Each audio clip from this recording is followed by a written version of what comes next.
on this. You all have to click you approve because I'm recording you all, okay? And what I will do is I will share each one of the class recordings with you the following day. And that way you can go back and watch it if you would like to. Okay. But welcome, you're in master class. I've had a couple of you all in master class before, but you're in master class.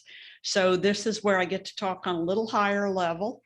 And then also you have homework and you have to send in your homework and I get to present your homework.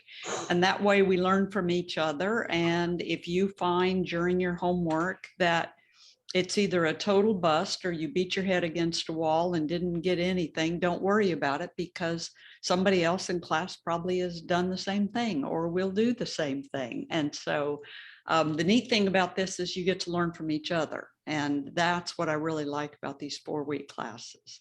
So a little different than just coming in for a little bit and then popping out. So I hope you enjoy this one. Can you all hear me well?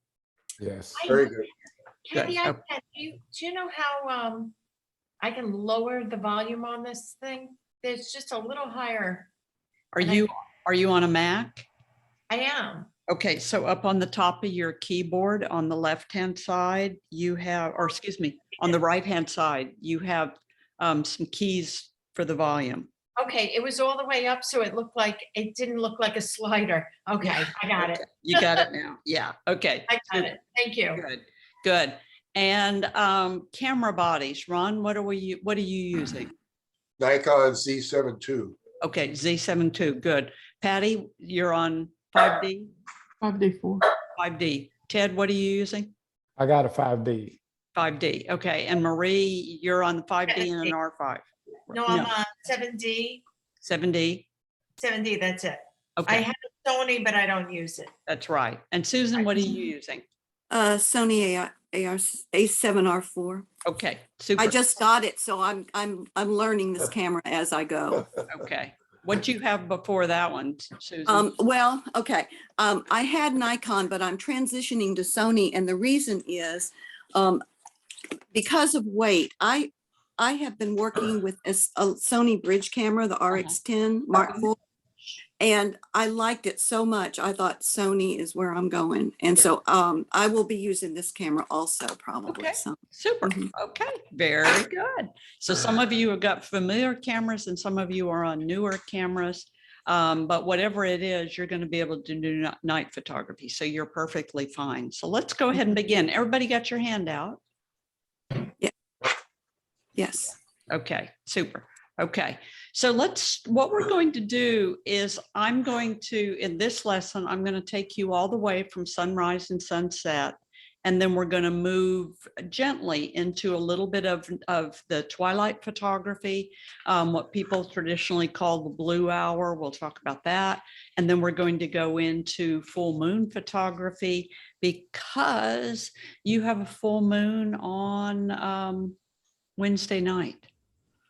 And so your assignment will be to photograph that full moon for this week. And I'm going to make it a little more challenging for you because tomorrow night is the peak night that you can do this.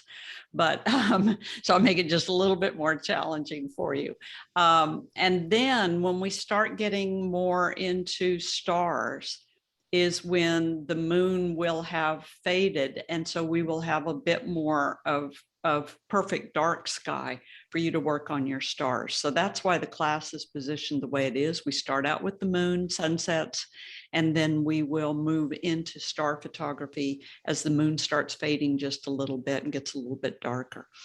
So starting out with sunsets and photographing sunrises and sunsets. The way to do this, the easy way to do this for me anyway, is I simply just meter off the sky. And by meter off the sky, what I mean is I point my camera at the scene, push the button down, it's taking a meter reading off of the sky. And then I almost always underexpose by 1. Also, when I'm doing sunrise or sunset photography, I include very little of the foreground as you see in this shot out in Big Bend. So when we have very little of the foreground, it is usually an underexposed by 1. So simply just pointing your camera at the scene and underexposing by 1. We also don't want traditionally to include a lot of foreground because usually it just turns out to be a big black mess. And when you're photographing your sunsets or sunrises, you've got to think about what shapes and patterns we're conveying to the viewer. So in this case, the viewer obviously knows that it's just it's a tree. You know, it's got very little leaves on it. So you're seeing the nice shape of the tree. And if you know birds, then you know that we're dealing with a Jabiru stork. And so you want to keep your silhouettes as clear and clean as you possibly can.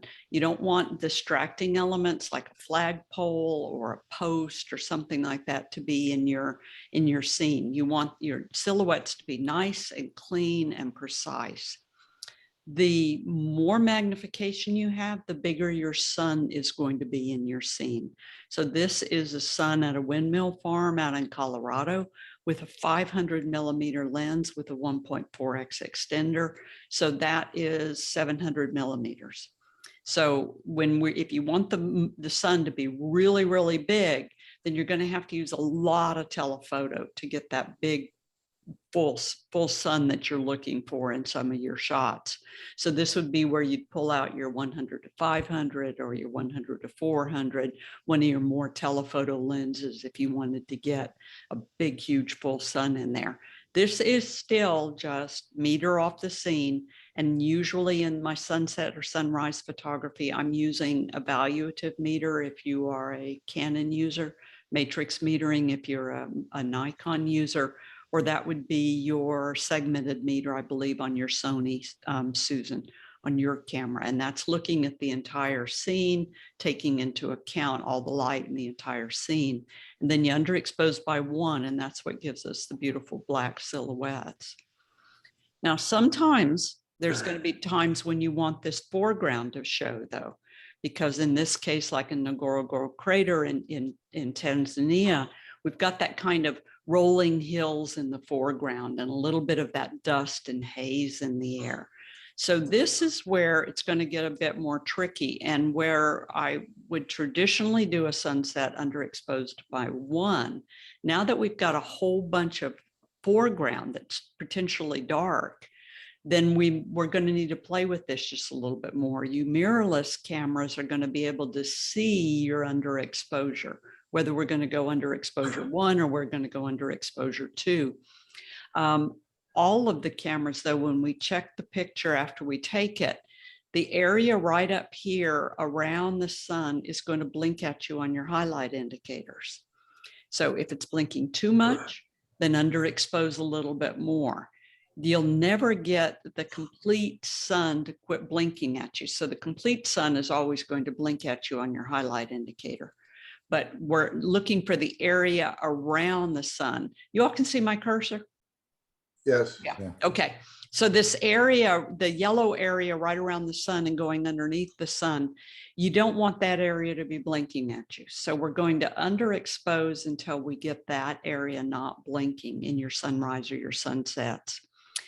This area down in here in the foreground easily can be nearly totally dark in your photograph.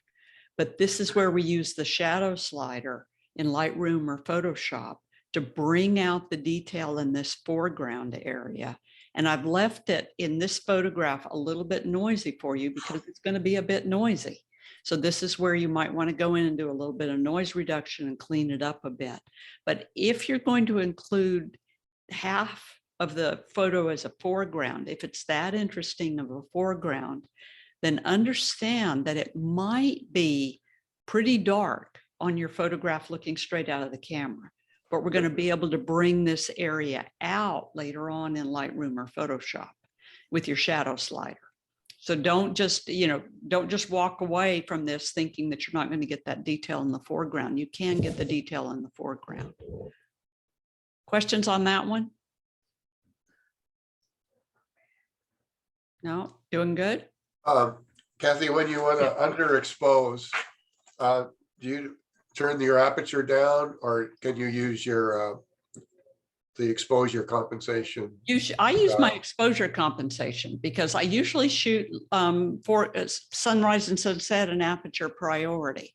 So Yeah, that's where I okay. use my exposure compensation. Okay, yeah, Yeah. makes sense. So, you know, Canon using your big back dial to underexpose or overexpose you. Nikon, you've got that plus minus button on the front that you can use. But however we want to do it, but I'm usually shooting all of my sunrise and sunset on aperture priority. And then these beautiful rays, crepuscular rays.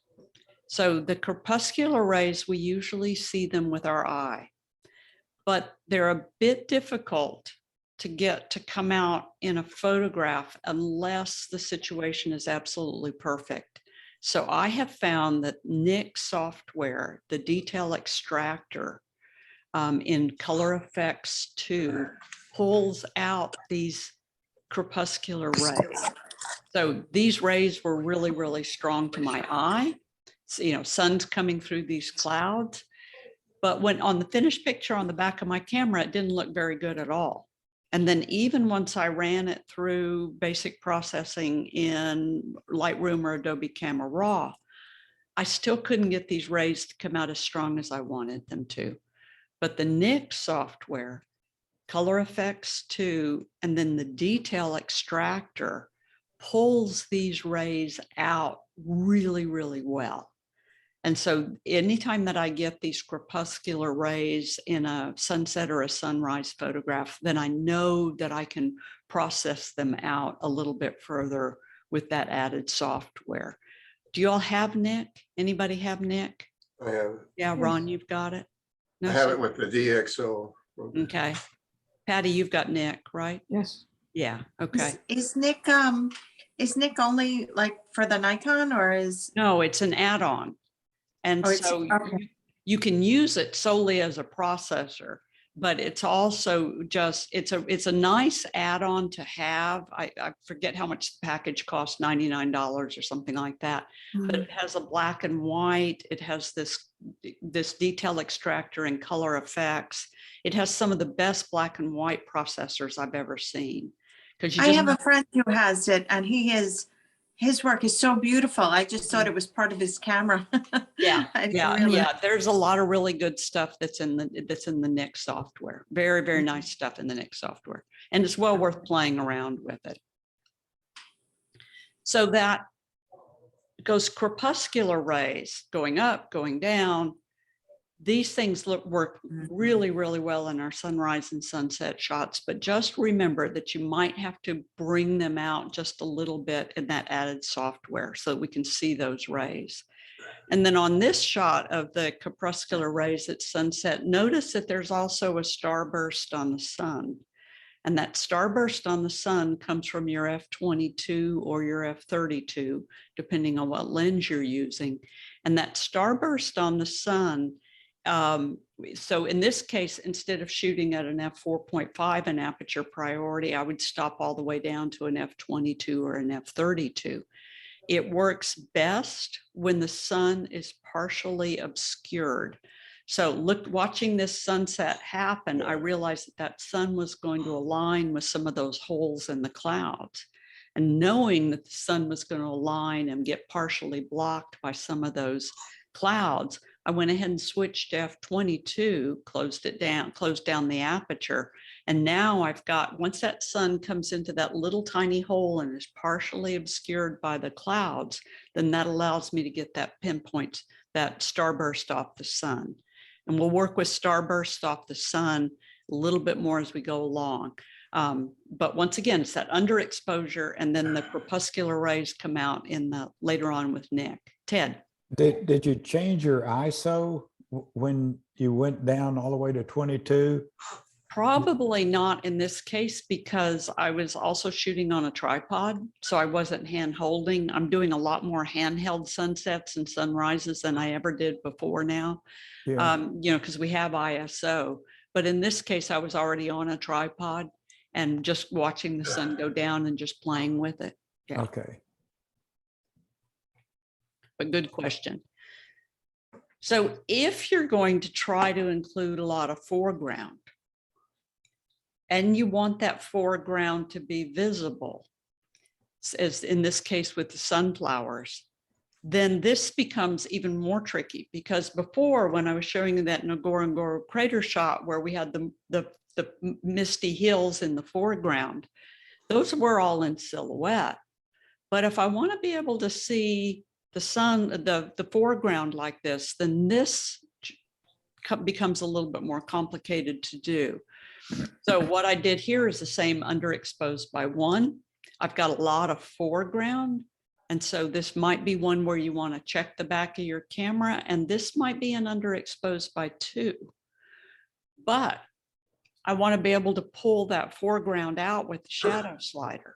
So we don't want to underexpose it too far, because then it introduces too much noise once we open up the shadows with the shadow slider in Lightroom or Photoshop. So in this case, I underexposed by 1. And then later on, Lightroom and Photoshop also, I'm opening up the foreground with the shadow slider, and then I'm using the graduated filter under your filters to come and bring it down laterally straight across the sky, and then I can darken the sky a bit. So we don't want to blow the sky out when we're checking the picture on the back of our camera. So we don't want too much blinking going on in the sky. In this photograph on the back of the camera, I'm waiting for that sun to just peek above the sky. Partially obscured sun at f/22 gives you a starburst. So by that sun just peeking over the horizon, f/22, then I get that starburst coming out. And then underexposing properly, one shot or two, one stop or 2, then I've got my sky dark enough that I'm going to be able to use the graduated filter later on in post-processing to darken that sky up a bit. I'm going to use the shadow slider to bring out the foreground. So there's some stuff where you've got to pre-visualize what this is going to look like so that you've got the raw material to work on it later on. Everybody shooting raw? Yes. Yes. Yep. Okay. Because if you were shooting JPEG, it'd be almost impossible to post-process this one. But this, once again, is that sun just getting ready to peak above the horizon. And as it starts peaking above the horizon, I'm just clicking, because I don't know whether the sun needs to be a little higher to get me a good starburst or a little lower to get me a good starburst. And this is that 15 to 35 millimeter lens, or the 16 to 35 Nikons. That would be your 14.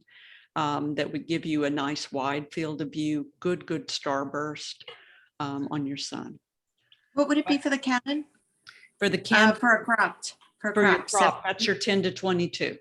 Right, okay. Yep, that's your 10. And you already have that one, right, Marie? Yeah, I actually have the 11 to 20. Okay. Yeah, I got a different brand. Okay, whatever. So that gives you the same field of view. Okay. So you're okay on that one. Remember that anytime that sun is partially blocked, we can do a nice starburst on the sun. So this applies with the f/22. This applies even during the daylight when we block the sun, like in this case with the windmill. And you see in this situation that we've got the 1, 2, 3, 4, 5, 6, 7 rays on the sun, and that the number of rays you have is all based on the apertures, the number of aperture sheets in your lens. So an expensive lens with more aperture sheets is going to give you more rays off the sun. A cheaper lens is going to give you less rays off the sun. So when we block that sun, then we're getting those starbursts. And you notice here that I'm not getting a real fancy starburst. Do you see that? So I don't get really defined rays coming out, and that's because it's a less expensive lens. So if the rays on your starburst on your sun all depend on the quality of your lens.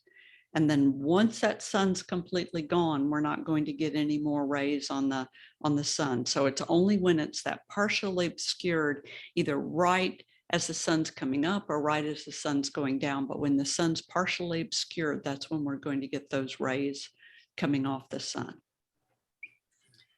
And then once again, depending on the quality of your lens, depends on how many rays you have, and also depends on how strong those rays are, whether they're nice pinpoint rays or whether they're just kind of fuzzy blobs, like in this case.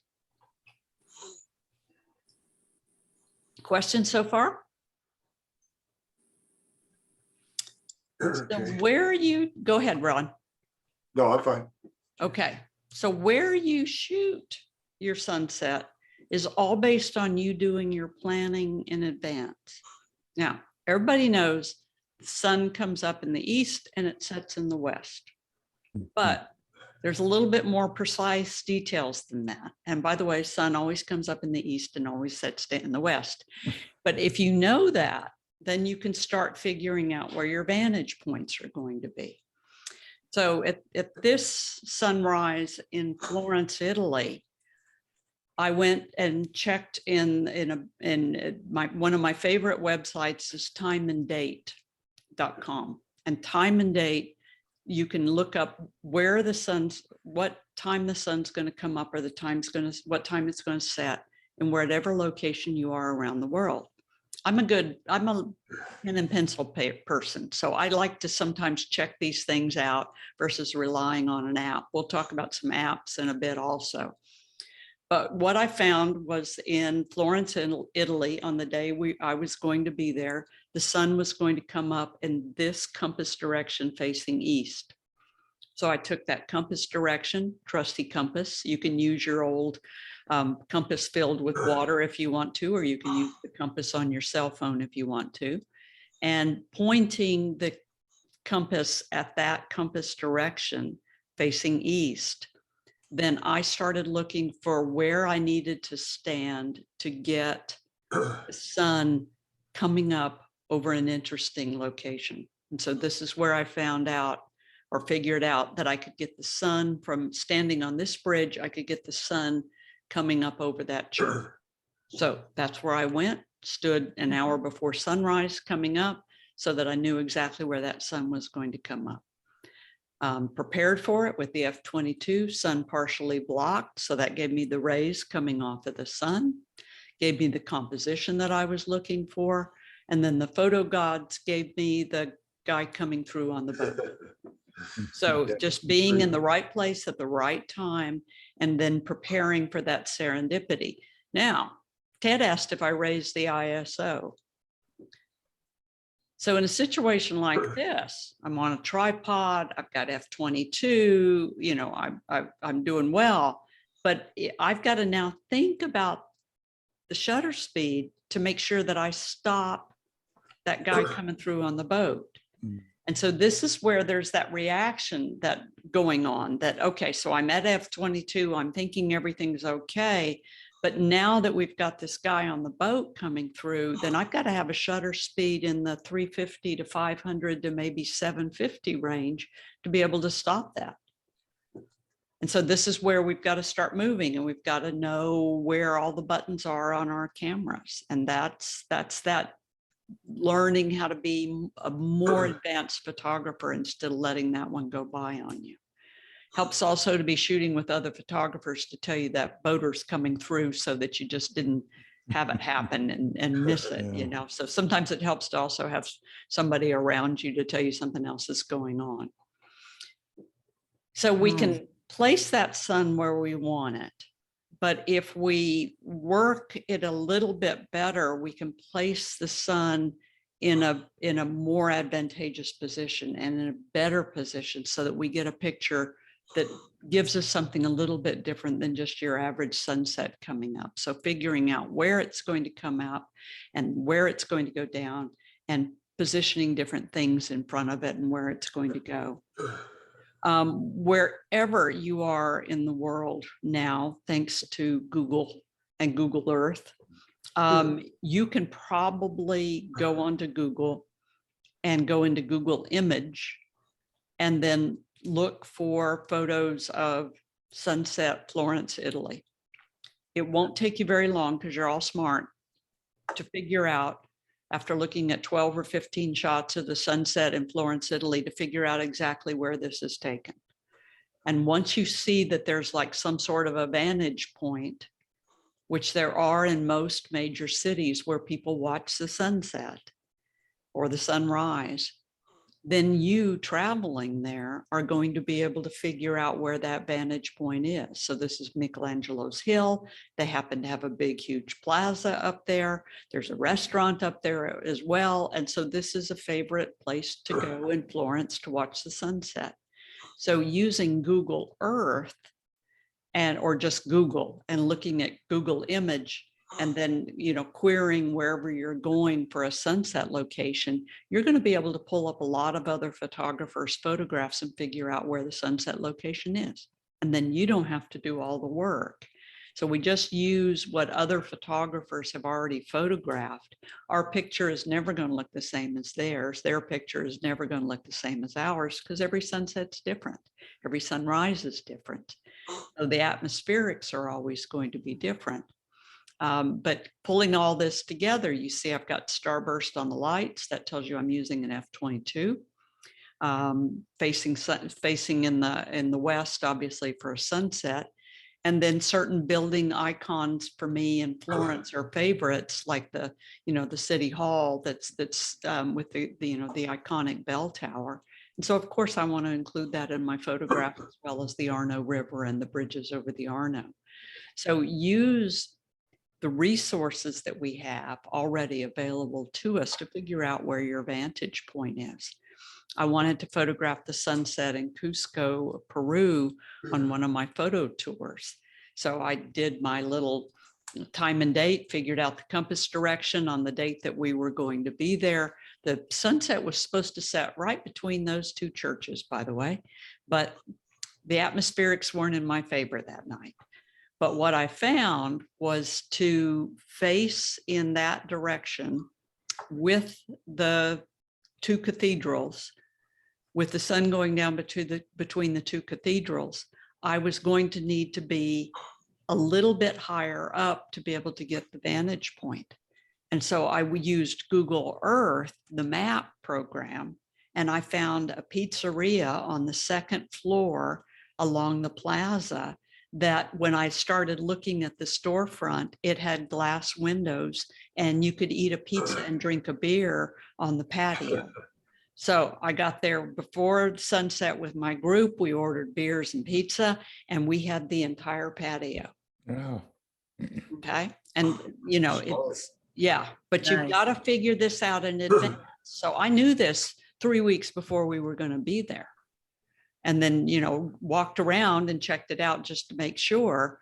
But, if TripAdvisor, that people have posted that this is a great place to drink beer and eat pizza and watch the sun go down and watch life around the square, then, I'm going to take advantage of that.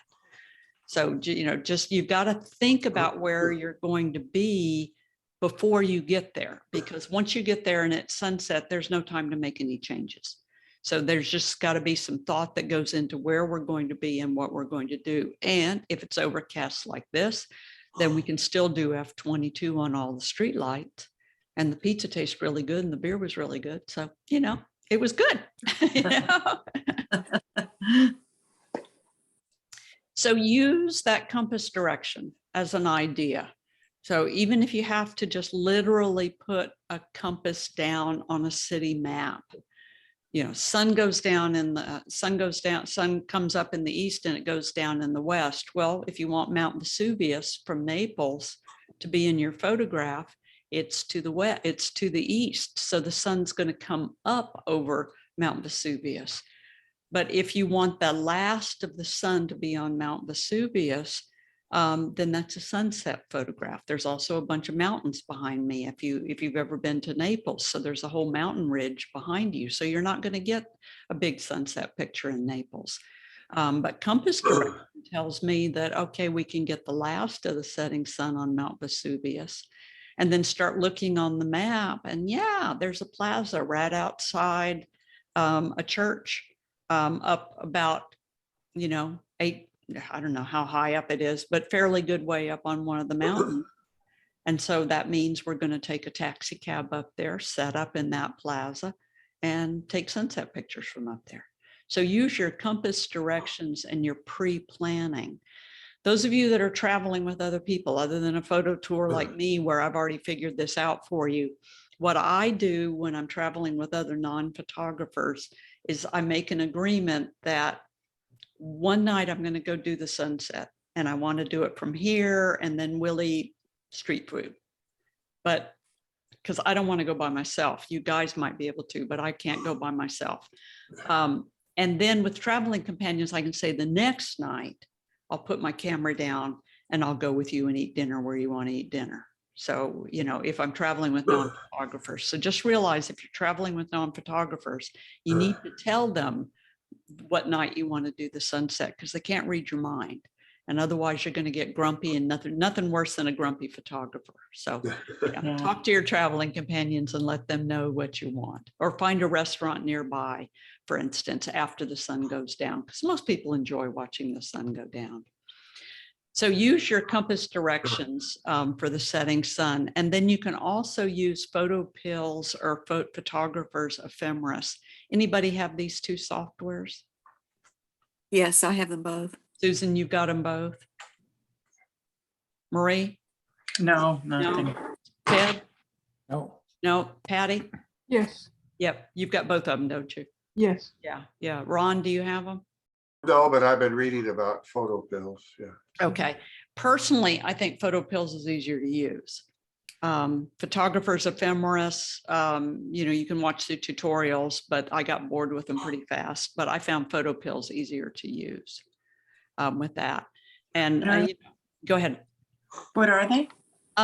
Apps, I'll show you in just a second. Apps where you can pre-plan. So you could say, okay, so you're in the city, Marie, for instance. And so you could say, I want to photograph these two buildings with the sun going down between them. So where do I have to be? And Photographer's Ephemeris is really good for that. PhotoPills, on the other hand, is you just want to go along the map and see where the sun's going to rise or the sun's going to set. So you kind of have an idea of where you need to stand to get the sunrise or sunset like you want it. So it's got good stuff to it. That's just an app on that I can load onto my phone. Exactly. Great. Exactly. Yeah. So once and I'll show you an illustration of Photographer's Ephemeris, PhotoPills in just a moment. So once the sun goes down, then we get into what's called twilight. And we've got 3 twilights, and I've given them to you on your handout so that you can know where they are, what the twilights are. But the twilights are important for us as photographers. It's just one of those things we've got to know, because there are, as I said, 3 stages of twilight. So in twilight, I'm going to be shooting on aperture priority. Twilight, I'm going to be using a tripod. And I use the BePhoto Globetrotter Classic Carbon Fiber Tripod. I think several of you all have that one already. Optional would be a flash to take with you, especially if you're going to photograph somebody at twilight, and a programmable cable release. Now we're going to talk about this intervalometer more times when we start doing star trails. And this is a programmable cable release. Anybody have one? Who has one? Like the Velo? Ted, you've got one. I know Patty, you've got one. Yeah. Susan or Marie or Ron? No, I don't. Excuse me. So what's nice about this programmable cable release, it's a shutter release. So you plug it in and you click the shutter. And so this prevents you from shaking your camera. And that's good when you're doing twilight photography after the sun has gone down.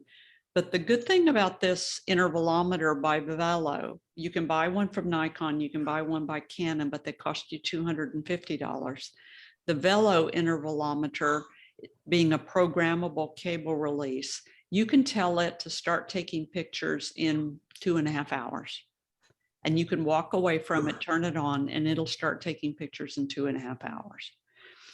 What we're going to use it for doing stars later on. So this is a good gadget to own. And the Velo Shutterboss 2 is only about $50, where the Nikon cost you $250 and the Canon cost you $250. And I have never had one of these fail. There are some other off-brand intervalometers out there or programmable cable releases. But if you're going to buy a cable release, you might as well buy one of these fancy dancy guys, because they can do simple photography all the way to much more advanced photography. And trust me, order the Velo and be sure to get the wire. Don't get the wireless. They tell you the wireless works and it doesn't work. So just don't even try. It doesn't work. Get the wired. And once the sun goes down, we've got 3 stages of twilight. So civil twilight is sunset to literally sunset to about 35 minutes later. And the sun goes down about 6 degrees below the horizon. You don't need to worry about that. Civil twilight is when you can still see fairly well without a flashlight. So you don't need to turn on your car headlights. You don't need to turn on street lights. So civil twilights is when we don't need any artificial light to see. It's not great for photography. I'll show you in just a minute. Nautical twilight is 35 minutes after the sun goes down for about the next 35 minutes. This is when sun is 12 degrees below the horizon. Nautical twilight is when you can see the very first stars. So you start seeing, you remember as kids sitting there waiting for the first star to come out. Well, that's nautical twilight. And you can still see the horizon and you can start seeing a couple of stars. That's nautical twilight. This is the absolute best time for photography. So this is when man-made lights and astronomical lights blend. We don't have to do any exposure compensations. This is the absolute best time for photography. Astronomical twilight is 60 minutes to 90 minutes after sunset. And this is when it ends at complete darkness. So it lasts for about 60 to, once again, it lasts for about 35 or 40 minutes. And at the end of astronomical twilight is when we get into total darkness. Astronomical twilight is when the stars and the planets start becoming visible. And this is usually when we need a flashlight to see our way around. I tell you this, 35 minutes, 35 minutes, 35 minutes. And that is for the Houston latitude. So for Marie, you're up in New York. So your latitude is going to be different. So this is where you need to go onto that time and date chart once again and figure out how long, you know, when does my nautical twilight begin, or when's my civil twilight begin? I was just in Costa Rica. Sun goes down at roughly about 5:35 right now. And then twilight, each one of the twilights lasts for about 15 minutes in Costa Rica because it's closer to the equator. And we get total darkness in Costa Rica by about 6:20. So sun goes down about 5:35, and by about 5:20, less than an hour away, we're in total darkness because we're closer to the equator. So you get down into Ecuador and it gets even closer, even tighter than that. But then you move to a higher latitude and your twilights are longer. So summertime, June, northern in Ireland, west coast of Ireland, it's going to be nautical twilight all night long because the sun doesn't go down that much. And so it all depends on where you are on the earth, how long your civil twilight is going to be, your nautical twilight is going to be, and your astronomical twilight is going to be. A lot of photographers call things the blue hour when we get that beautiful blue sky with the man-made lights. Well, that blue hour, sorry, I'm not ready to switch yet. That blue hour is never an hour in Houston.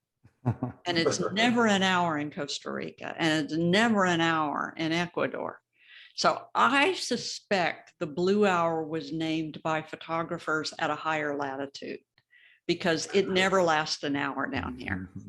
But yet you move to some place like Northern Ireland during the summertime and the blue hour lasts all night long. So it all depends on where you are on the earth, how long that nautical twilight is going to last. And I think that's why it's important for you to know where you are on the earth and what stages of twilight we're dealing with. So once the sun goes down, the first thing that we start seeing is this wedge of blue or this line of blue along the horizon. If you can get a little bit higher up, we're pretty flat down here, so sometimes it's kind of hard to see it in my region. But if you can get a little higher up or a little bit of elevation, we can start seeing this blue line. Above it is a pink line, and that blue line is the shadow of the earth over the arc, the roundness of the earth. The pink line on top of it is the last little bit of the sun's rays hitting the sky. And the pink line above is called the belt of Venus. And so it's another thing that we can photograph, you know, one of those early things we can photograph in the night sky, but it's called the belt of Venus. If you can get yourself up on a mountain, you can see a really, really nice arc of the belt of Venus. And if you've ever been flying in an airplane, once the sun goes down, you'll see the belt of Venus really, really well. And it's big and very, very pronounced. So the belt of Venus, that little pink line right above the blue shadow of the earth. And then as we start going into civil twilight, we turn on man-made lights and they start looking kind of interesting. But the sky hasn't yet turned that beautiful blue to warrant the name the blue hour. So in this situation, I had to go ahead and darken the sky a little bit with the graduated filter later on in Lightroom or Photoshop, and disclosing to you all the things that I do. I had to also change the temperature of the sky a little bit to the blue side to make the sky appear a bit more twilight. So I wasn't necessarily where I needed to be at nautical twilight. So civil twilight doesn't quite look as good. But when we start the beginning of getting those man-made lights coming on and the beginning of that sky turning blue, not quite the end of civil twilight, we can do some interesting night photography and we can start getting into doing it. It just doesn't look as good as it's going to look once we finally hit nautical twilight. So we can get out there and we can start playing. But nautical twilight, that 35 minutes after the sun goes down in my region, or once the sun is 12 degrees below the horizon, then that's when we get man-made lights and the sky all being the same exposure. And that's when we get the magic blue hour. So at that point, unless you happen to be in one of those northern latitudes where you're going to have all night to play, at that point, you need to be where you need to be, because this is only going to last you another 35 minutes. You need to be in position, have figured out where you need to be to get your shot, and be ready to go. So in Cordoba here, I've already figured it out. I know exactly where we need to be so that we can get the man-made lights on the bridge looking back toward the cathedral at our twilight. So once we get into that nautical twilight is where we need to be in position and ready to go. Downtown Houston, from the Preston Street Bridge, one of my favorite vantage points for photographing the skyline of Houston, because we have the sky, the lights that come on in all the buildings. And you notice that each one of the different kinds of light, LED, sodium vapor, tungsten lights, all the different types of lights give us different colors that come off of those man-made buildings. But just, working with it, making sure you're where you need to be at twilight. This is where we would do like restaurant photography to show those really neat restaurants from outside, because man-made lights, same exposure as the night sky at this point. So this is that nautical twilight. This is where we can go out and have fun as photographers. So nautical twilight. You see the beautiful color that we're getting in the sky. A couple of little stars are visible up there, and then street lamps illuminating the railroad cars at the museum. So this, This is where when we're traveling, this is where we need to be. We need to know where we need to be. We need to be in position, and we need to be ready to go at nautical twilight, because those man-made lights mixing with the sky give us those photographs that we're looking for. Arno River in Florence. Another on the Arno River at Ponte Vecchio. Yeah, Ted. Do you have a default ISO that you go to at this time of night? You're on tripod. And so unless I'm Oh, so trying you to don't worry stop about it. anything, no, unless I'm trying to stop anything, any movement, then I'm at ISO 100. Okay. Yeah, or 100 or 200, because there's no reason. We've got long exposures, F22. Patty, you were with me on this one, weren't you? I was muted, sorry. Yes, Yeah. I was. It Yeah, was you were with me beautiful. on this one. So you need to be where you need to be, and it's a long shutter speed. That's good. That's what we want. So we don't need a high ISO on this at all. Okay. Yeah, yeah. Nice long shutter speeds on these. And, you know, Yeah. just, you know, Mhm. taking advantage of the street lights, and then taking advantage of street lighting. And, you know, we've got some beautiful plazas around the world and squares around the world that just have phenomenal lights to them. F22 gives you the starburst. I'm standing on a table here with my tripod to get above people. And then you notice that smudgy people that's where the tourists are walking. So if you want the tourists to disappear, the longer shutter speed you have, the more they're going to disappear on you. And then if you want to show how many tourists are in the plaza, then you would get off that F22 and move to a faster shutter speed, or you could raise your ISO, but that's going to introduce more noise into your photograph. So figure out where you need to be, and realize that especially at this really critical time, this nautical twilight, you're not going to have much time. You're going to get, 15, 20 shots if you're lucky, but you're not going to be able to catch a taxi and get to another location unless you happen to live in a northern latitude. Everything's going to have to be done at the location that you are, because night's going to fall pretty fast. So figure out that vantage point. What are my lights that I'm playing with? Figure out where you need to be, get the camera, set your tripod up. And if it's a good location, you're going to have to set your tripod up and stake out your territory, because other photographers are going to be there.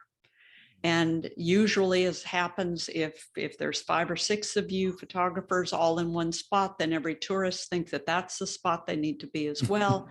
And so you're going to have to share it. So you need to make sure to stake out your territory and don't give way. You know, somebody walking by with a cell phone, you do not have to move out of your way. You found this position, you planned it. Don't move out of the way. If they planned it, they should have been there a half hour ago. So get in your position, know where you need to be, stake out your territory. We've locked tripod legs before to keep tourists away from where we wanted to be.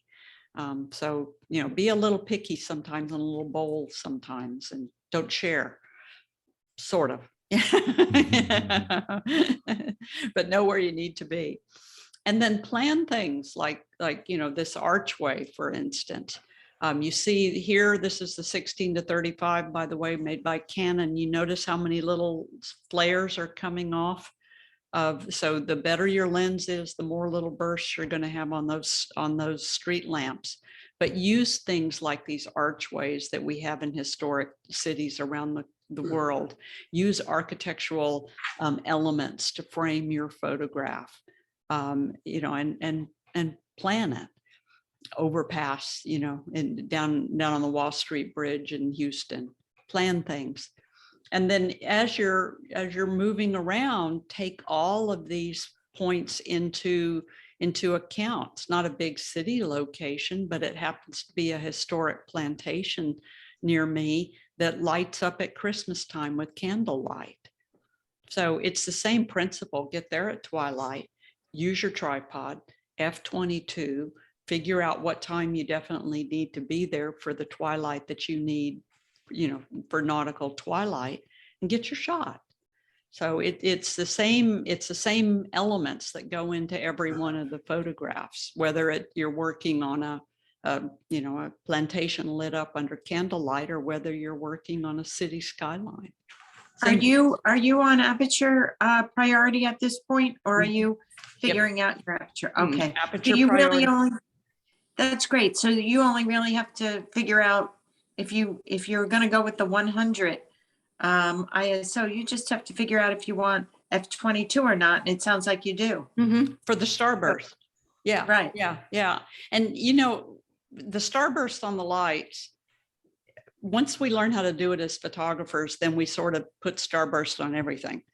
And Right. it's a little like learning how to blur water on a waterfall. Once you learn how to blur the water, then we blur water on everything, you know. So it's, you know, it's just one of those photography techniques that makes pictures look a little bit more interesting.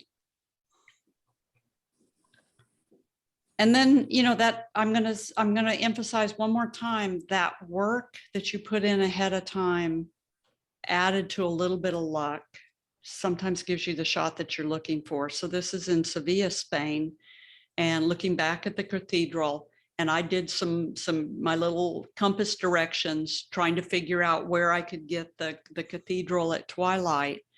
And I saw that the Alhambra, you know, one of those massive tourist locations, has these giant, huge doors.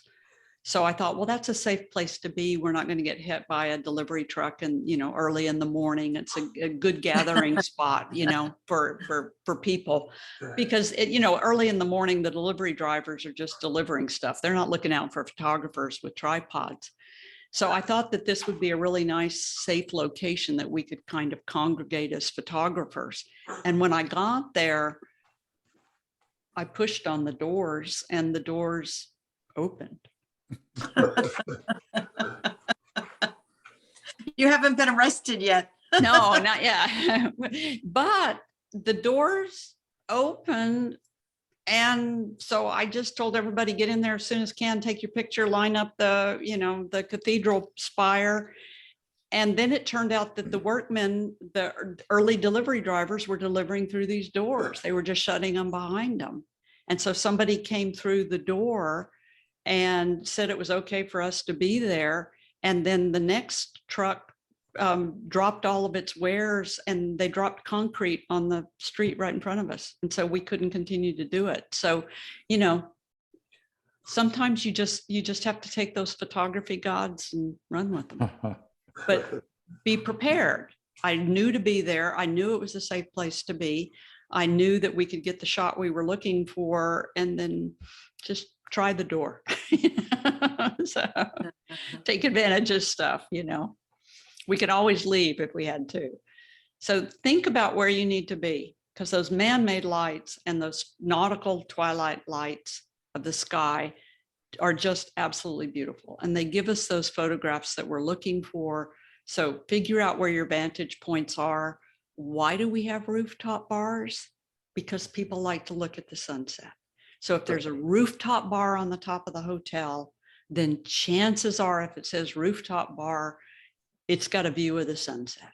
Get yourself up there, you know, and see what there is. If you have to go scout it out during the day, scout it out during the day, see what's up there. And, you know, even if it turns out that you have a nice hotel room, this is a hotel room shot. And these are a bit harder to do because the camera lens has to be flat against the glass. Otherwise, you're going to get every single LED light and red light in your hotel room shining in your photograph. So the camera, in this case, the lens has to be right up against the glass.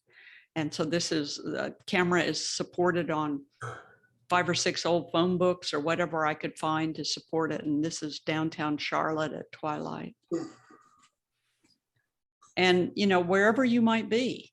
So use those lights to your advantage. Watch out for little photo glare specks. I had one the other day that I couldn't get away from in Costa Rica. You can get rid of these little things really easily if you have to. They're just the little glare off the glass. You can get rid of those with your clone stamp in your Lightroom or Photoshop. But wherever you might be at twilight, and remember that water still blurs at 1/8 of a second. And so if you want the water on a fountain to blur, then it's still 1/8 of a second or slower. So take all that photography, things that you know, put them all together on your nautical twilight photography as well. But that shutter speed does matter. So with the cruise ship leaving harbor in Santorini, if I used a long shutter speed, then it would just be a streak of unknown light in the ocean. And that wouldn't work. So you've got to think about all the little components that are going into this so that we get the shot that we're looking for. So in this case, making sure that that cruise ship is solid, making sure you've got a 60th of a second, 1/25th of a second, whatever, to not get a streak on the cruise ship. And then as we start moving more and more toward the, the culmination, the ending of nautical twilight, then we start getting a lot more depth to the colors, but still using that F-22. And in this case, the F-22 also showing up on the moon. And by the way, that was not a full moon. It just looks like a full moon because the F-22 made the moon blur out just a little bit. Those of you in the Houston area, this is my secret spot. Patty and I found this years ago. This is the top of the Hobby Center garage, parking garage, public space, public parking. So Marie, the same thing, public space, public parking. So nice, safe place usually, especially if you drive into a parking garage, go up to the top, then that means that you can get out of your car, do your photography. So nice, safe spot. So think about that. So some of the public parking garages, public property, that means we can go up on top of them and we can photograph, even if we've got to pay for parking. Yeah. I kind of like the idea of getting the reflections off the moonrise and the reflections off the building with the sunset behind me. I've seen that done. And you can do that because Manhattan, the tip of Manhattan, you can almost get around anyway, or you can even go across the water and like Jersey City or. Exactly. Yeah. And you've got up in your area, Marie, you've got all those wonderful bridge vantage points from underneath all your bridges. You can walk across the bridge too. You can walk across the bridge. Yeah. So you've just got incredible photo opportunities. And the city has been so well photographed also that people have already figured out all the good vantage points. That is true. So you can, take advantage of everybody else's legwork and logistical work. Right. Yeah. So twilight also applies if we're doing something like the Northern Lights. Marie's going to Norway with me in Can't wait. in September.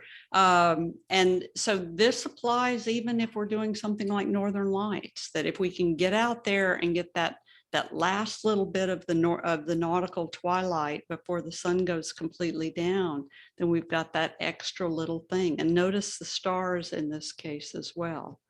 So we'll come back to something like this in just a bit. So if we're trying to shoot twilight, but we need to stop that motion, then going to Ted's question, this is when we raise the ISO. So the only way that I could stop this boat was a super high ISO.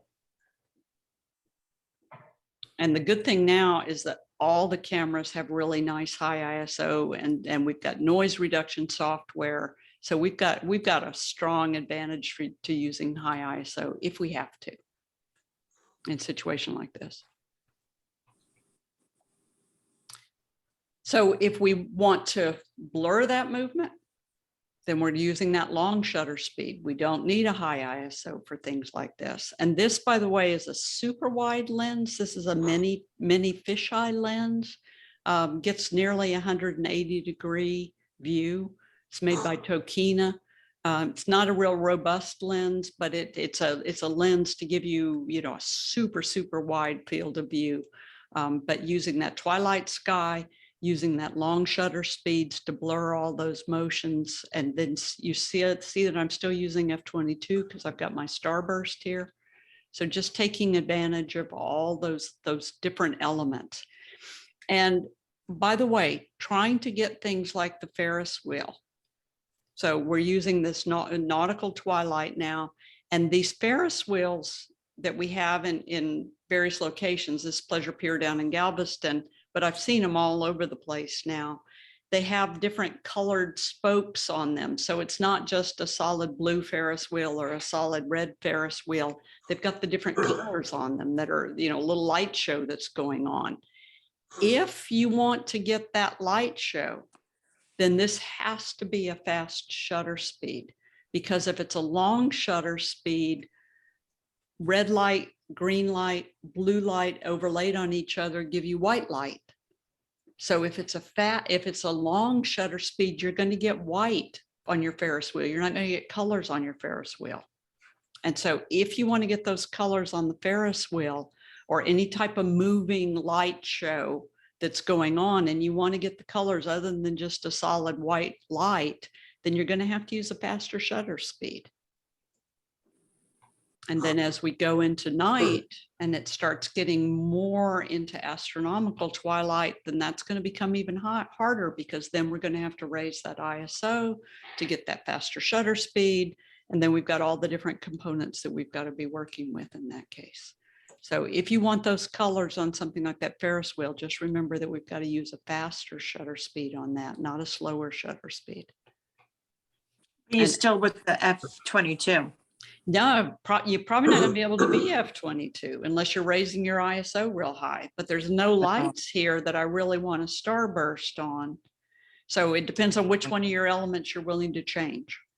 Okay. And then once we get into nightfall, once we get past that nautical and we really get into the astronomical, then once we get the solid black sky, it gets harder and harder and harder for photography. So there's other things we can do after that point, but we just don't get that beautiful blue sky anymore that's playing with man-made lights. So then we've lost it, and it's time to move on to other things. And then here I'm just showing you how you can see how the Ferris wheel, no, doesn't have color in it. No, so we've lost it completely now. But here, faster shutter speed for the waves, slower shutter speed for the waves. So, you know, whatever you're playing around with, then it might also have an impact on the lights that are moving. So I have a question about, you just mentioned the Tokina, Yeah, I think. So there were a couple of lenses and I went for the 11 to 20 and it's actually a 2.8, so it's very heavy. How do you know if that's a quality lens or what brand did you buy? it's the Tokina? Tokina? It's I've Tokina, only- but is it's a kind of new, well, I don't know if it's new, but it's a 2.8. Yeah, is it Tokina or is it Tokina. Tokina? Okay, I've only Right. owned one Tokina lens in my life. And it's the one that I tried, the mini fisheye. And the first one broke in about a half hour. And the second one lasted me about six months. Oh, no. But it wasn't real expensive either. It was only a $300 lens. Yeah, and they tried to sell me that at first, and then we talked a little bit more, and I wanted the Canon 10 to 22, and they said, actually, this one was also as good. Okay, So I'm hoping, yeah, I'm Yeah. hoping, yeah, you'll learn whether Yeah. it is or not. Yes. yeah, right, in time. yeah. I did And- notice a glare on the, you were just talking about the glare on the photo. Yeah. Like I noticed a little bit of that, and I'm not used to that. And that's something that on everybody, that when, you know, you'll notice that when you're, especially when you're facing directly into the sun. But if you're keeping your lens hood on, you shouldn't have too Okay. much of that you're dealing with. Right. I had a lens where suddenly it was doing a lot of lens flare that I never remembered it doing. And it turned out when I sent it back to Canon that it was broken. So Okay. if you're seeing too much lens flare, be a little alarmed. Either, you know, it's a cheap lens or might be something wrong with it. And then when Okay. Yeah. I didn't have the hood on either, so maybe Yeah. that's, yeah, I'll keep test it out. keep the hood on. And then sometimes you do have to especially that one probably has a lot of glass that's bulging out in the front. Yes, yes. You might need to hold your hand up to keep the glare from hitting the lens. Okay, Mhm. okay. I noticed that bulge and I'm like, what is that? Yeah. I guess that's that because, bulging glass. because you're getting so much of a, Mhm, right, mhm. a wide angle, a super wide angle. Yeah, gotcha, gotcha. Anybody have any experience with Tokina before I leave that? No, we learn from each other, you know? Kathy, I have a question. Yeah. In the morning on a sunrise, do the same hours and degrees of the sun apply? I mean, Mhm. They so do. Do you They call do. it civil sunrise and a nautical So, sunrise? so the sunrise, we go from pure night to astronomical, and then we go nautical, and then we go civil. So it Okay, just goes in the just the other direction. reverse. Yeah. Mhm, just in the reverse. But the Exactly. time and the degrees Mhm. all Yes. are all the same. yeah. Yes, yes, Yeah. for here. Well, I just wondered, I figured as such, but no one's ever really mentioned that Exactly. or pointed it out. Yeah. And photo pills and ephemeris will help with that for your location. If you allow them to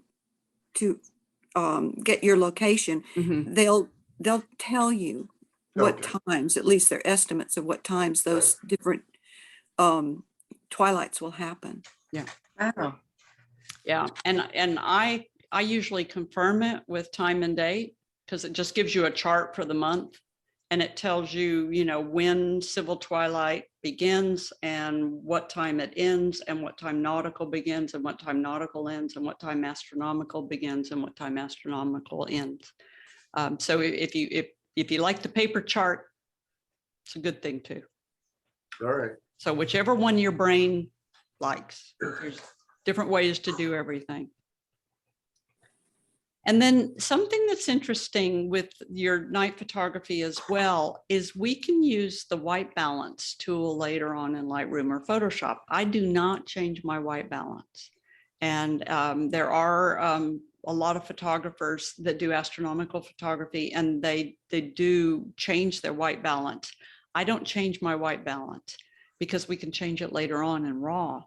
But this, for instance, is how a picture came out from Morocco. And then I took the white balance tool later on and just touched this little white area on the top of the mosque.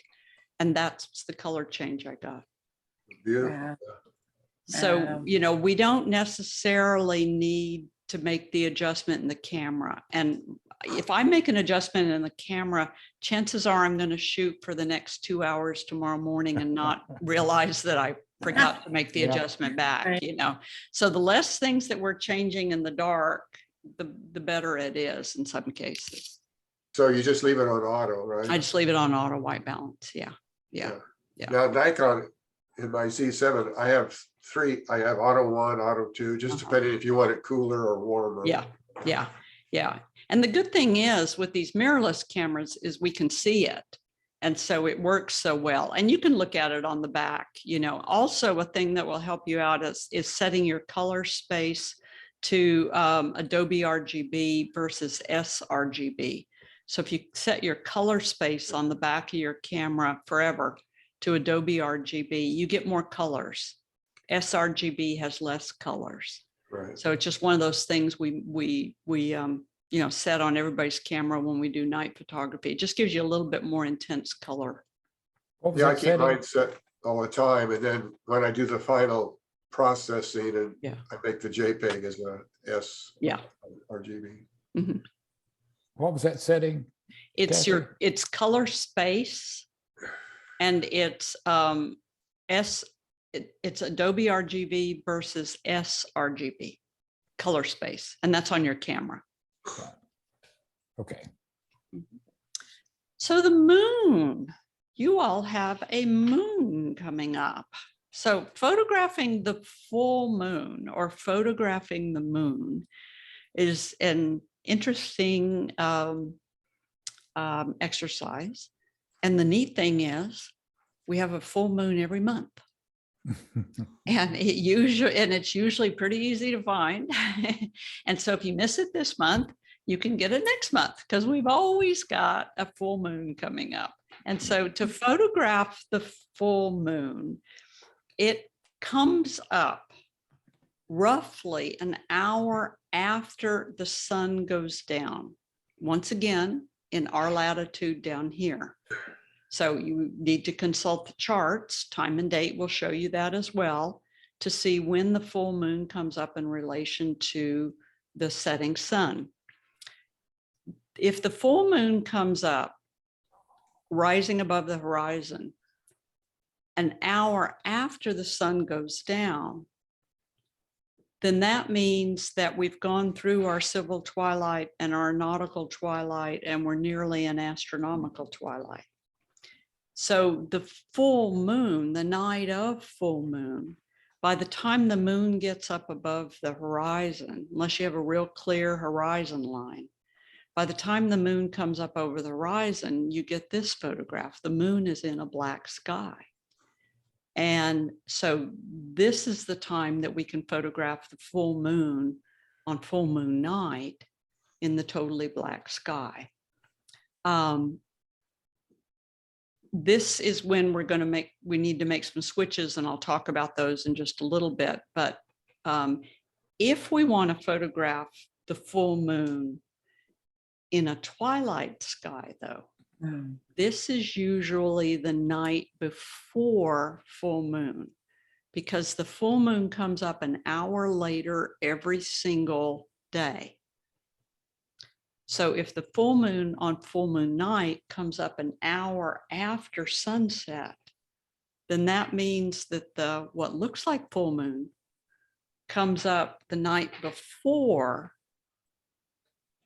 when the sun is on the opposite horizon, and the full moon, what looks like the full moon, is coming up in the opposite horizon.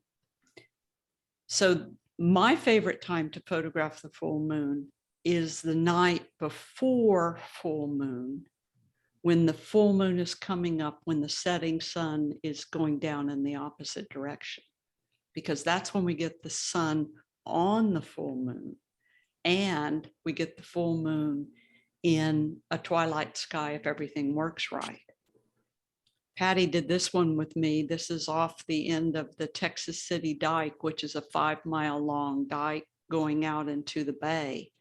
So we could get way, way out into the bay, park the car, and then shoot directly across the bay at the full moon coming up. Little did I know that we would be able to get the ferry crossing in front of the full moon. So then now we've got full moon coming up with the ferry in front of it, and all kinds of other stuff. This also is a 500 millimeter lens with a 1.4x extender on it. So this is 700 millimeters. Wow. So the bigger your more millimeters are, the more millimeters you have, the bigger your moon's going to be. Is it worth renting a 2x extender? Maybe. Is it worth renting a long lens one time to do this? Maybe. Is it worth borrowing a long lens one time to do this? Maybe. But the 1 to 5 that I have now on my RF lens, on my R camera, is 500 millimeters. So if I put a 1.4x on that, then I'm still at the same millimeters as this. So we can, but the more millimeters we have, the bigger the moon's going to be.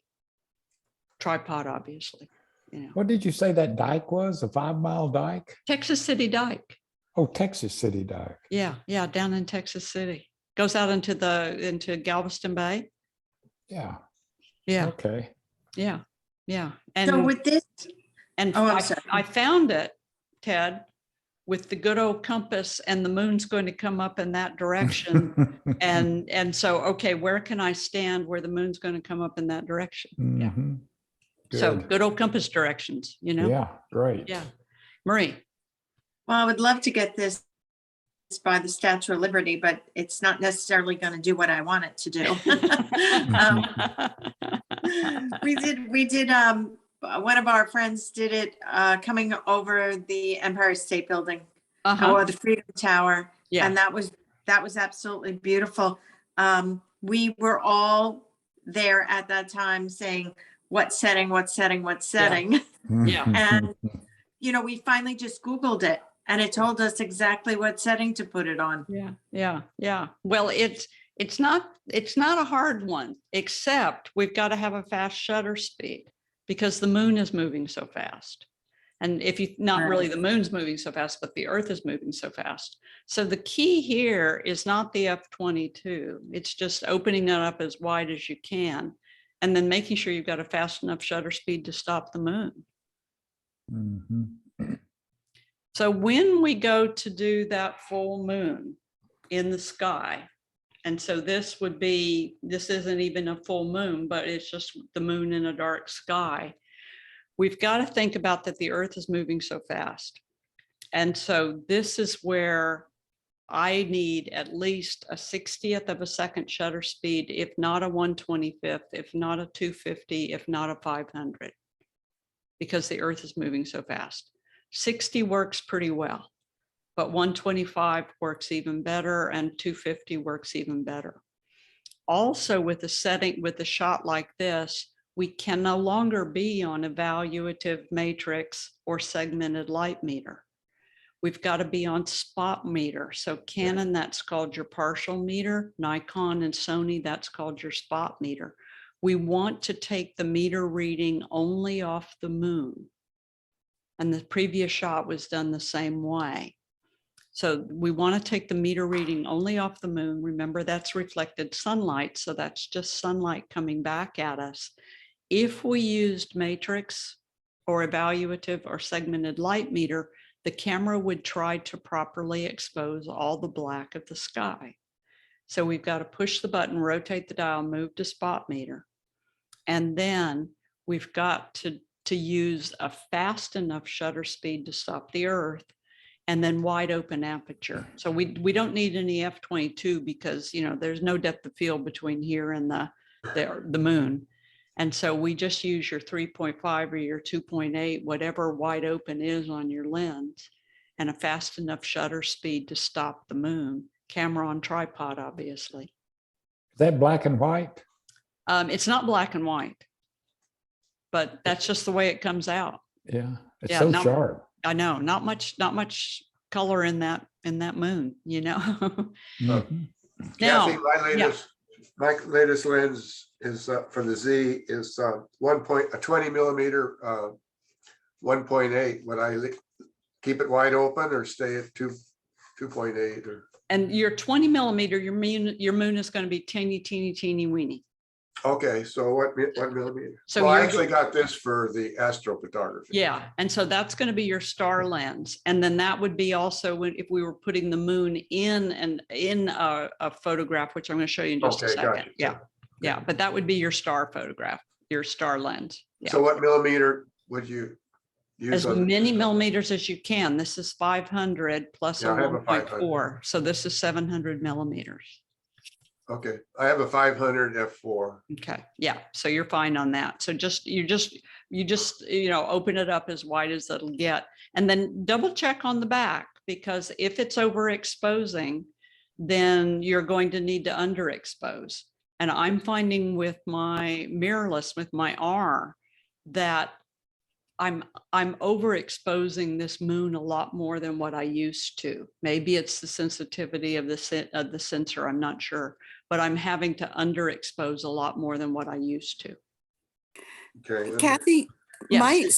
my experience with, I photographed the full moon a few months ago with my Uh-huh. RX10, and the light was so bright coming off the moon. I mean, I can't remember now what shutter speed I was using, but it was not hard to get enough light at all. I mean, It's not Yeah. because it's reflected sunlight. And so it's not hard at all.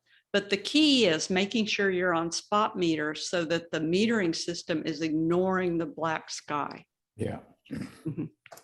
That's the key. And Susan's right. It is not hard to get a fast shutter speed off the moon. I know you know So- it, but we've got a full moon eclipse coming up in May and November that I think we're going to be able to see from here. Hot dog. Those are always fun. What Yeah, kind of moon? Okay. full moon eclipse. Oh, Wow. Yeah. Luckily, we get one of those, Kathy? every year or so. Yeah. Mm. Yes, Marie. Are we, we're gonna change this for the twilight moon, right? You're going to try for the twilight moon. Yeah. Yeah, I'm gonna try for it, but these settings, Right. you don't necessarily want a spot meter, right? You do, because that moon is reflected sunlight. And so, Okay. yes, you do. You do. If it's a big moon. So that would be tomorrow night. Yeah. Now, with So- that, we'd all, like, I have a lot of light from the city. I'm just wondering if I need to go to a place that's a little more outside the city. You might be okay. Start. Over to New Jersey. Yeah. Start and see. Start and see what you get. Yeah. Okay, Because we've done the moon in the city here. And so, yeah. Just start and see what you get. If it doesn't work, okay. got next month. But pretty much the same settings for this full moon as the twilight? Mm-hmm. That's right. Okay. That's right. So this is what happens if you use the evaluative, the matrix, or the segmented light meter. So this, perfectly exposed, and this is what you get. And then this is what you get if we try to process it. Mhm. And then I think I showed, yeah, here it comes. Here it comes. It's coming. Oops, sorry. There it goes. And this is if you do spot metering. So processed, evaluative matrix, or segmented light meter, we can process it out. But if you go ahead and use spot meter, that's what we get. So, just use that spot meter, and then that gives you, and that gives you what we're looking for on the full moon. Okay.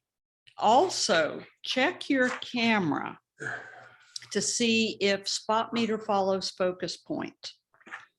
Marie, I think on the 7D, spot meter follows focus point. I think. What does that mean? That means that as you focus around the scene, your spot meter goes to that wherever you're focusing. Okay. But it used to be almost every camera did spot meter follows focus point. But now it doesn't anymore. So on my R5, the spot meter is right in the center of the frame. It doesn't move around. Oh. Patty, on your 5D, in the middle? I don't know. I think it's in the middle, if I'm not I mistaken. think I can select it. I think it's in the menu. That yeah, spot it's in meter the follows menu. focus point? Yes, Okay, I think I can pick whichever I want. okay, okay, okay. I know we could in like the 40D and the 30D. Mhm. But then once we moved into some of the other cameras, we couldn't do it anymore. So Oh, check your I'll find out camera which and see one. if you can. Yeah, yeah. Gotcha. It's a curious one. Yeah, I think my I've tried. Nikon Z works. Pardon? My Nikon Z, I think, follows the point. That follows the focus point? Yeah, Okay. I'm assuming it does. I've been, Yeah, see, I assumed mine did too, and mine Okay. doesn't. Yeah, yeah, yeah. So it's interesting that if the Canon took it away, then I wonder if the Nikon took it away too, or if it's not possible then once we got into mirrorless. okay. Ted, you had a question? Well, I was trying to remember trying something like that. I could move my focus, but I couldn't remember that I could move my meter. Right, right. And in one of my cameras, the light meter, when you're on spot, all just shows you a circle right in the middle, a big Mhm. circle. And you can move your focus point all you want, but that circle stays right there. I've tried moving that circle and I couldn't it- figure out how to do it. It doesn't move. Yeah. Yeah. Yeah. Where it used to move around and it Yeah. doesn't anymore. So just one of those things that you've got to know. You can also take your meter reading off the moon if you want to recompose your picture in the M mode, in the manual mode. And then you can recompose. So in case you want to put that full moon in a different location instead of smack Yeah. dab in the middle of the frame, Mhm. you could use your exposure lock button, but that means you've got to hold on to that button, that type of thing. Or you might, and then also realize that you're going to have to recompose because the moon is moving really, really fast. Or really the earth is moving really fast. So some interesting and fun things to do. So planning your shot with the moon, where you're going to put it and what you're going to do with it. This is another shot that I planned in Sevilla, Spain. The moon coming up, and then I figured out where we could stand on a bridge, where it was nice and safe for everybody to be on the bridge. And then the photo gods gave us these boats. So, you know, just nice little serendipity every once in a while that you just want to take advantage of, but planning your shot.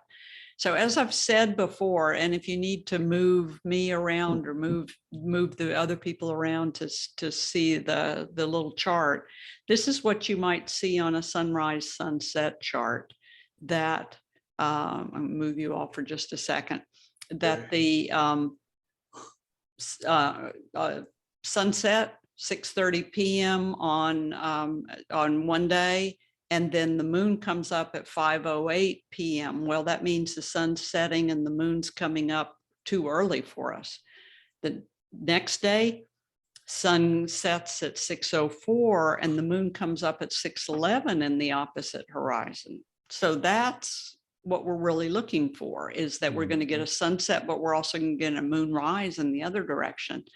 But then the following day, the sun sets at 6:05 and then the moon comes up at 7:14. Now notice the sun is setting a minute earlier every day and the moon is coming up an hour later every day. So the moon's on that hourly cycle where the sun's on a minute cycle. And then if you're doing sunrise, the sun's coming up at 7:08 a.m., but the moon is already set at 5:58 a.m. So we're not going to see the moon in that shot.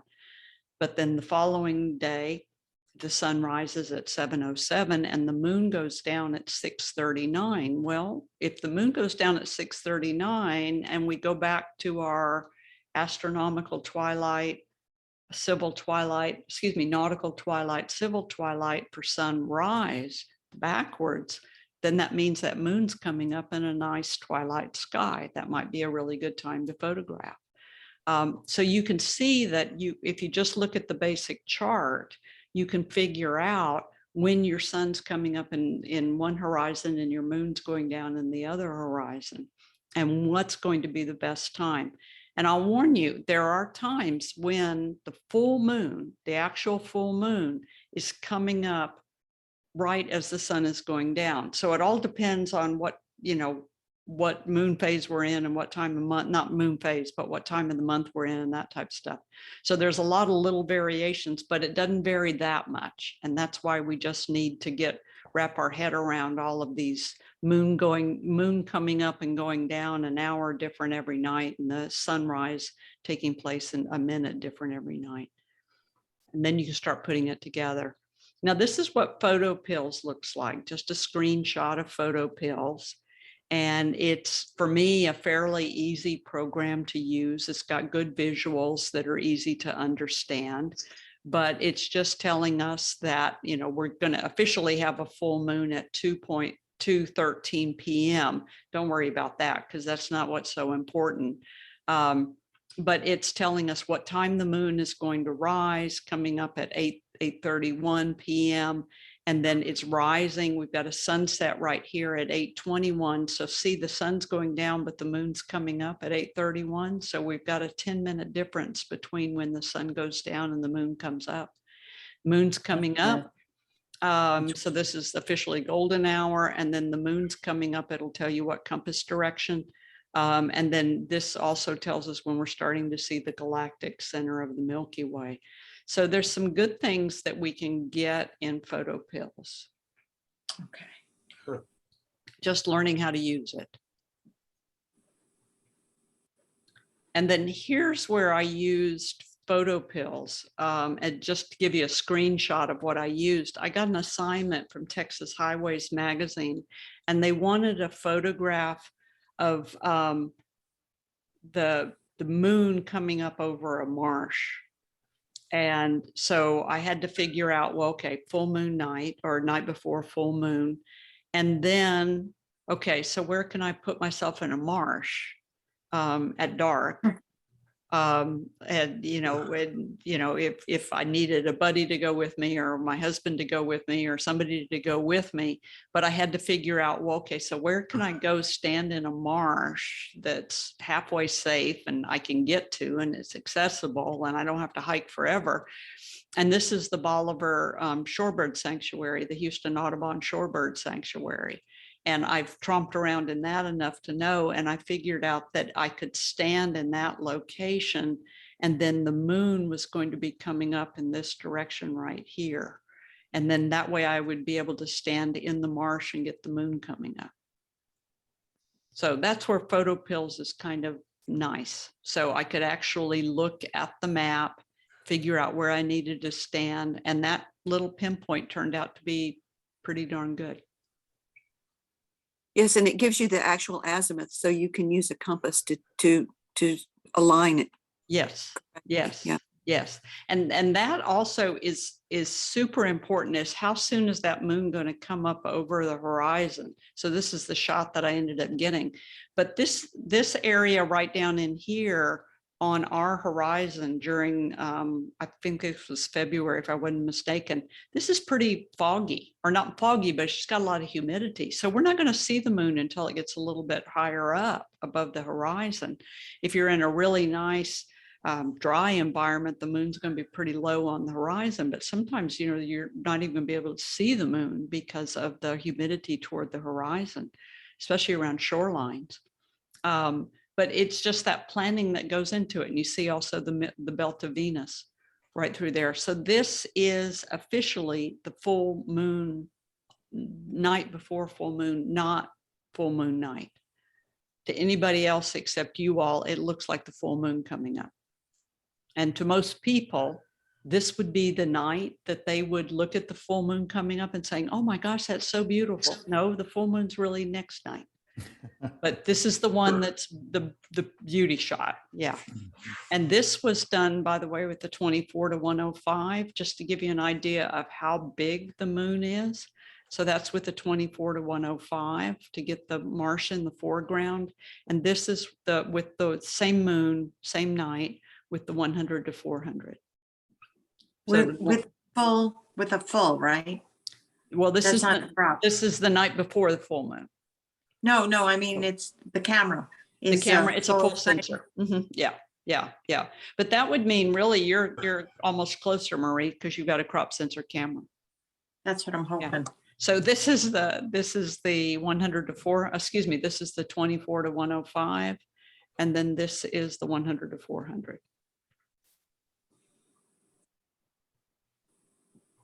Beautiful. And you notice too that the night before full moon, you get a little more color because we still have the sun in the horizon. So think about where your moon's going to be. If you're trying to include it in a scene, then the evaluative or the matrix is going to overexpose your moon. And this is where you're going to need to either underexpose, use your spot meter. If your spot meter will move, use your exposure lock. So you got to do some fiddling to try to figure out how to not get your moon to overexpose. And then you might need to underexpose to get that moon to not blink at you. So check that highlight indicator to make sure that that moon's not blinking on you. This is the 24-105 again, giving you an idea of how big the moon can be in a landscape. And then this is 300 millimeters to give you an idea of how big a moon can be in a landscape, and coming pretty close to the horizon, but still, even though it's out in the desert, not getting, still having enough haze on the horizon to not get the moon right at the horizon. But this is 300 millimeters. So you're going to have to use a fairly good amount of millimeters to make the moon have any sort of detail in it. And then if the moon's obscured by clouds, don't worry about it and just do a little bit longer exposure. And now it looks like it's a full moon instead of a crescent moon. It's okay. So don't stress it if the moon's just a little bit smaller than you would like. And then when that moon does come up, in a totally dark sky from astronomical twilight, then take advantage of it. This one I blurred out ever so slightly by mistake. So learn from my mistakes, get things right. But you see all the stars, nice thunderstorm, and then unfortunately it was a little soft. So still show it to you anyway. And then all those vantage points in cities where people go to watch the sunset, then that means that they probably also get some sort of moonrise shot, put people in it. The couple is lit up with a cell phone. They happen to be taking pictures of the city. And I noticed that when the light from their cell phone was lighting up their faces. So I asked them if they would please hold it so that it would light up their faces. So all of those wonderful vantage points that we have to look out over cities. This is El Paso, and this is the view I used to have as a kid from my granddad's backyard. That I remember just, sitting there listening to the adults talk and watching the lights, El Paso and Juarez. And then we can use that moon to light up the foreground as well. So as we start talking about doing star trails, then we can use that moon to light up the foreground. So that full moon coming up is a really bright moon. You've seen moon shadows before. You've seen how bright it is when you go out on a full moon night. We can use that full moon to light up our night sky photographs as well. So using the full moon to light up the mountains. And here's in Tanzania, using the full moon in the opposite direction to light up the foreground. And use that full moon to your advantage because it does have a lot of light in it. So we can use it to our advantage as we go through this class. And then full moon again, lighting up the opposite direction, Tanzania. And then play with it. Patty and I did this one in Italy. Play with it. If you've got a moon in the sky, do something with it. Put it someplace. Run. I love the ones where the moon or the sun is coming through a basketball hoop. I know there are some people who've done some really clever stuff with this, but if you see the moon in the sky, then by all means do something with it. So it's always, it's one of those things that it's up there. We just don't really think about doing something with it with our photograph, but do something with it. Okay. So your homework assignments, questions before I give you your homework assignments? No? And you've got your homework assignments on a separate sheet of paper. So your homework assignment is you're going to use one of your lenses to photograph the moon with the foreground. So you're going to try, we've got this full moon happening on Wednesday. But that means tomorrow night, we've got the night before full moon.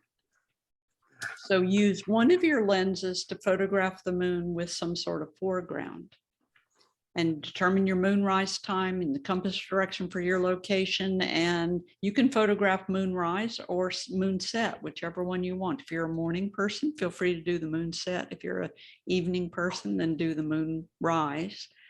Use a different lens to photograph the moon during the same period of time.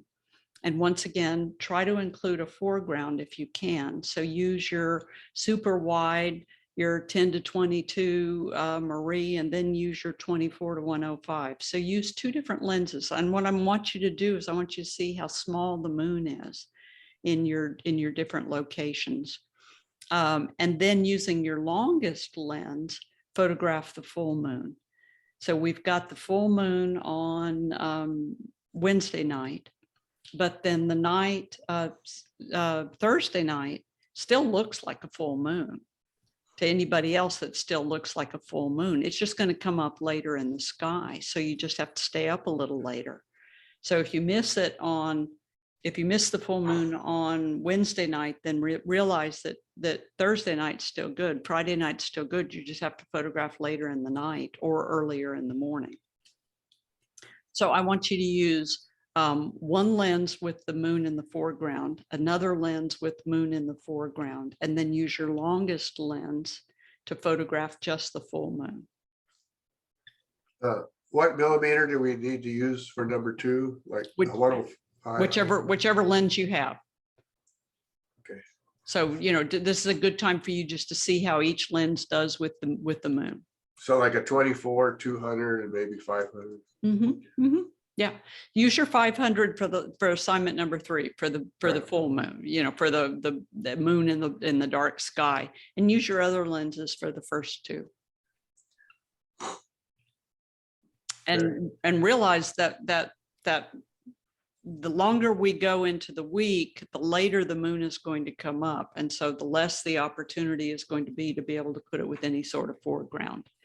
So hopefully you can get out tomorrow night. Hopefully the skies will be clear enough that you can get out tomorrow night. Otherwise, you've got a whole week to work on this one. See, but if you don't, if it just completely bombs out, then go on to assignment number 2.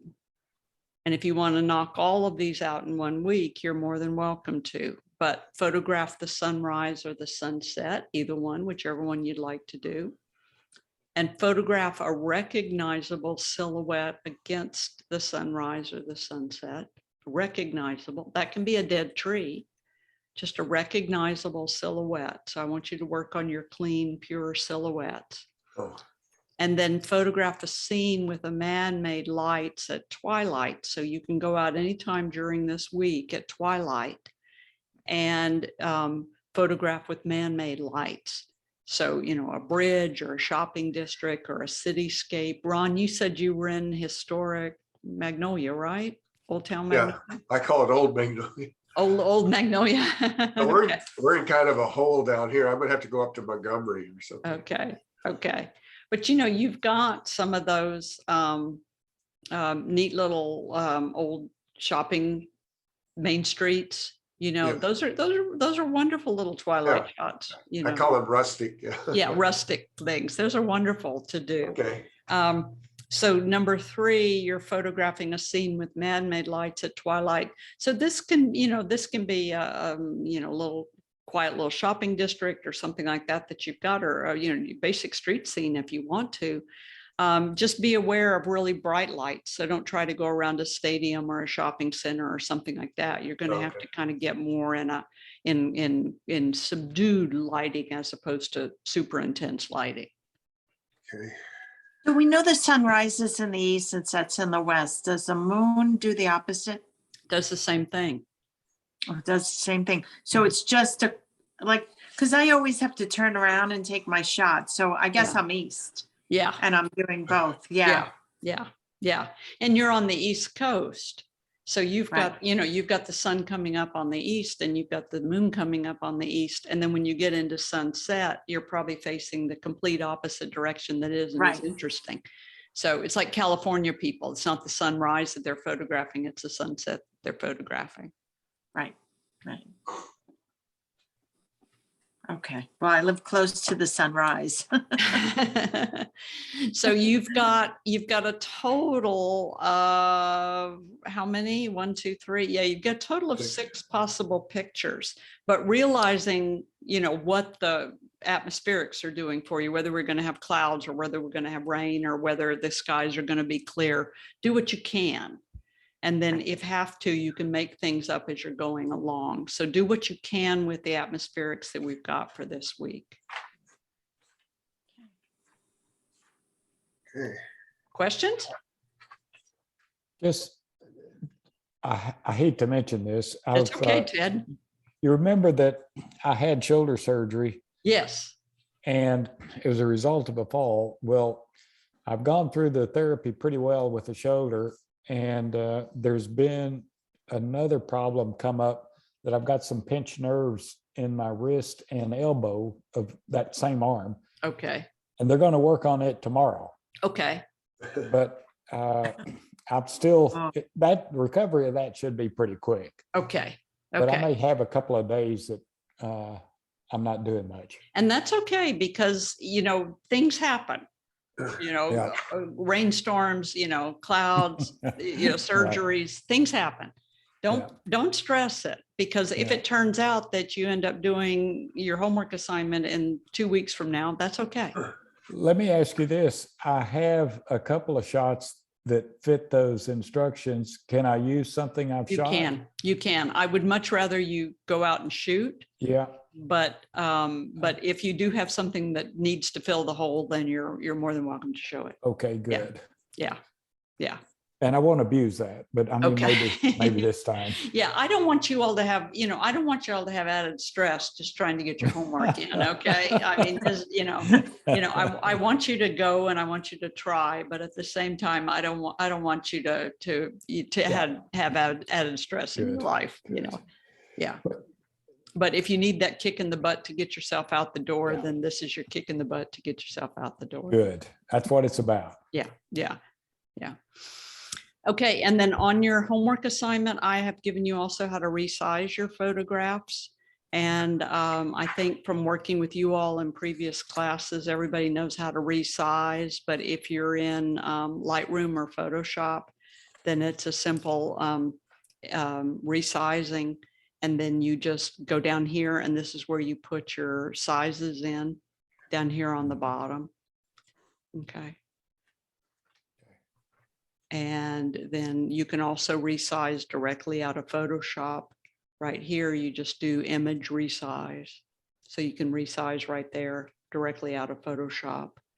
And then here's what you would switch to. So that's on the recording for you, okay? Here you go, Ron, right here. All right. And I'm then- doing a screenshot. Okay. Yeah, remember, I'm sending you the recording. Yeah, I know you Yeah, are, but yeah. I got a busy day tomorrow. I don't know. Okay, Have a chance okay. to rewatch it. Okay, and then here's a close-up of that. This is just Oh, okay. image resize right there. And so it's just in Photoshop under image resize. Right. So you can Okay. resize it.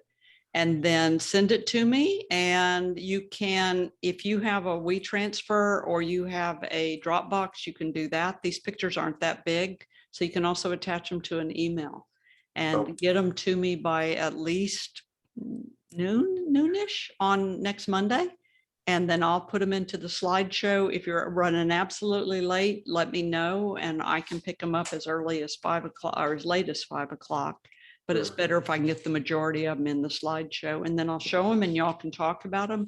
And that's the beauty of these master classes. We get a chance to see what each other did and get inspired by each other.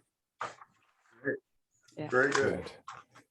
Questions? Thank you, Kathy. Thank you, You are Kathy. It's been great. I'm glad we finally got this class, Ted. We've only been trying Yeah, 3 times. I know. That's the reason I wasn't going to let a little hand surgery stop me. That's good. That's good. Just put some ice on it. It'll get better. Yeah, that's right. They'll take care of it.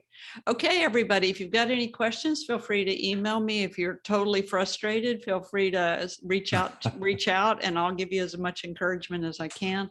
And otherwise, I can't wait to see your work next week. So look Thank forward you. to seeing y'all. Thank you. Bye. Good night. Good night, everybody. No, Hey Kathy, Mhm. still there? That lens concerns me just a little bit. Oh, I go wonder- use it. Yeah, Yeah, use it and hold it up and let me see it. it's very heavy. Oh, see, it's much more robust than what I had. That's Yeah, what mine they was, told me. mine was real small.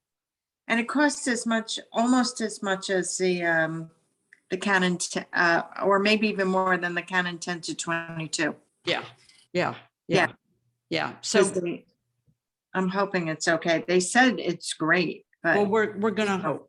Yeah, yeah. I don't trust know. after buying so many things. But Yeah. what was cool was I gave it back. I gave back the lenses I wasn't using anymore, and they gave me half price on all of them. Super. But it was better than nothing, right? Exactly. Like that exactly. 85. That you never used.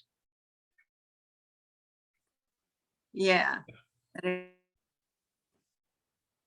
Your internet's breaking up. Yeah, there you went. Kathy? Okay, yeah.